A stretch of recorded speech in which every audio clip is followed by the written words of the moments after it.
Charles III, cette étonnante tradition oubliée pourrait rétablir pour son couronnement. Le 6 mai 2023, Charles III va officiellement recevoir sa couronne de roi d'Angleterre. En effet, la cérémonie de couronnement aura lieu à l'heure des beaux jours. Parmi les traditions, l'une d'entre elles, oubliée depuis l'ère Victoria, pourrait être réhabilitée.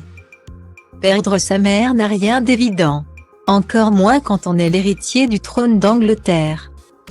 Lors du décès d'Élisabeth II le 8 septembre 2022 à l'âge de 96 ans, son fils Charles III a alors pris la suite.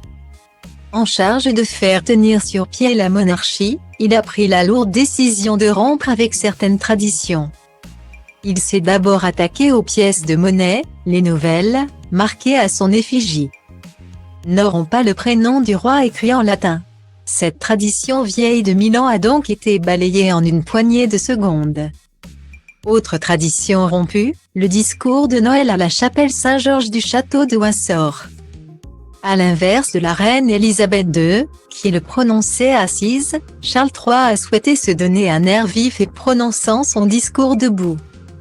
Il n'a pas manqué de rendre hommage à sa défunte mère. S'il occupe déjà les fonctions de roi, l'époux de Camilla Parker Bowles ne recevra sa couronne que le 6 mai 2023. Une cérémonie a donc été prévue pour l'occasion et l'ensemble de la famille royale sera présent pour assister à l'événement.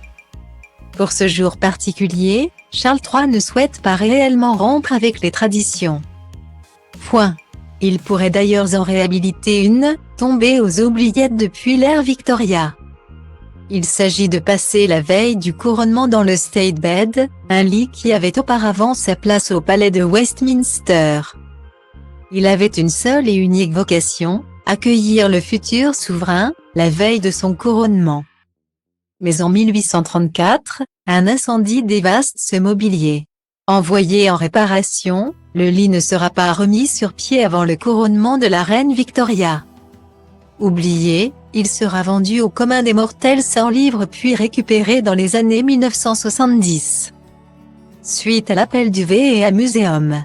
Restauré, le lit a retrouvé sa place au palais de Westminster et pourrait accueillir les rêves d'un futur roi après 150 ans d'absence. Reste à savoir si Charles III optera pour une douce nuit dans le State Bed.